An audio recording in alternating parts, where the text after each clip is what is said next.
اعوذ باللہ من الشیطان الرجیم بسم اللہ الرحمن الرحیم۔ السلام علیکم پیارے بچوں۔ جی بچوں، آج جو ہم سبق پڑھ رہے ہیں وہ ہے برسات، جو آپ کی اردو کی چوتھی کتاب کے صفحہ نمبر 151 پر موجود ہے۔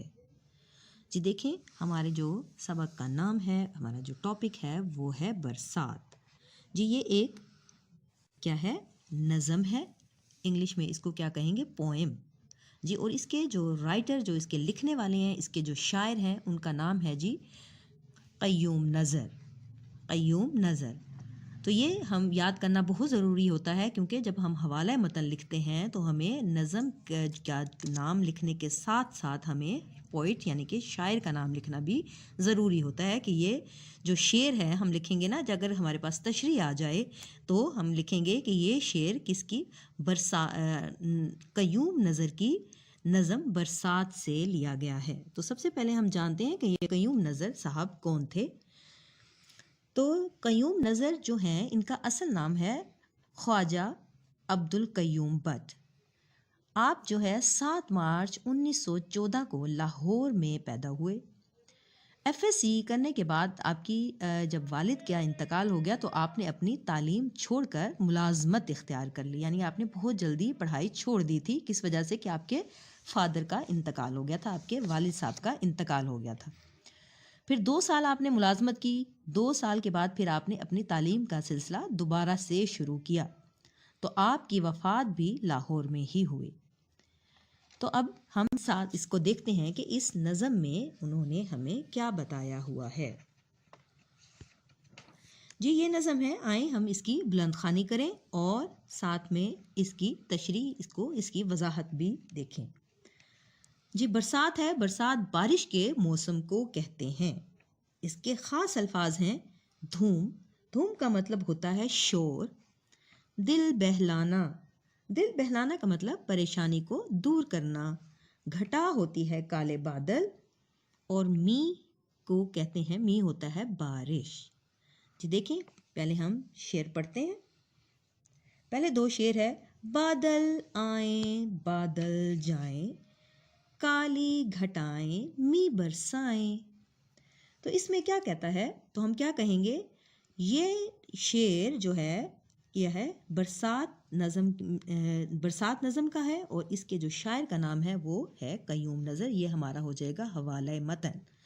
پھر ہم اس کی تشریح کس طرح کریں گے کہ بادل آئیں بادل جائیں، کالی گھٹائیں می برسائیں۔ اس نظم میں کیا ہے؟ شاعر کیا کہہ رہا ہے کہ برسات کے موسم میں آسمان پر کبھی کبھی بادل نظر آتے ہیں اور کبھی کبھی چلے جاتے ہیں، بادل آ جاتے ہیں یا پھر چلے جاتے ہیں، اور پھر یہ کالے بادل جو کیا ہیں؟ بارش برساتے ہیں، اور پھر کیا ہو جاتا ہے؟ گرمی کم ہو جاتی ہے نا کم۔ جب بارش ہوتی ہے تو پھر جو ہے وہ گرمی کا زور جو ٹوٹ جاتا ہے، تو گرمی ختم ہو جاتی ہے، تو می سے سب خوش ہو جاتے ہیں۔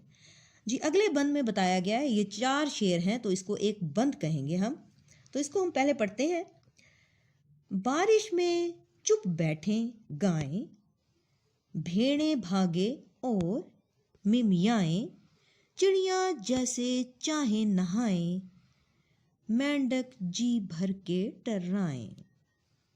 تو جی اس میں کیا بتایا گیا ہے کہ بارش میں چپ بیٹھے گائیں، کہ ان اشعار میں شاعر کیا کہتا ہے کہ کسی کا دل چاہ رہا ہوتا ہے کہ خاموش بیٹھ کر نظارہ کریں۔ ہوتا ہے نا ایسے کچھ لوگ ہوتے ہیں اداس ہو جاتے ہیں، یا ان کو بارش بہت اچھی لگ رہی ہوتی، وہ کسی بھی ایکٹیویٹی میں حصہ نہیں لے رہے ہوتے، ان کو خاموشی سے بارش کا نظارہ کرنا اچھا لگ رہا ہوتا ہے۔ اور کچھ لوگ کیا کہتے ہیں؟ چہکتے ہیں، خوش ہوتے ہیں، اپنا جی گا کر۔ ہوتا ہے نا اس طرح، ہر کسی کا اپنے موڈ پہ ڈیپینڈ کرتا ہے کہ وہ بارش کے موسم کو کس طرح انجوائے کرتا ہے۔ کوئی خاموش بیٹھ کر انجوائے کر رہا ہوتا ہے، اور کوئی شور مچا کر، ہلا گلا کر کے، گانا گا کر بھی اپنا جی بہلا رہے ہوتے ہیں بارش کے موسم میں۔ ہوتا ہے نا ایسے۔ اور اس کے بعد کیا ہے؟ بھیڑیں بارش میں خوب نہاتی ہیں، یعنی کہ بھیڑیں یعنی کہ جو جانور ہوتے ہیں، چاہے وہ بھیڑیں ہوں، بکریاں ہوں، جو بھی ہو۔ آپ دیکھیں اکثر بارش کے موسم میں اگر ہم گلی میں کھڑے ہو کے دیکھیں تو جانور بھی بارش کو انجوائے کر رہے ہوتے ہیں، اس میں مزے لے رہے ہوتے ہیں، اس میں لطف اٹھا رہے ہوتے ہیں، تو ان کی میں کی آوازیں نکل رہی ہوتی ہیں۔ اور چڑیاں کو بھی دیکھیں نا، وہ جہاں پہ پانی اکٹھا ہو جاتا ہے بارش کا، تو وہاں پر اپنے پر پھیلا کے اس میں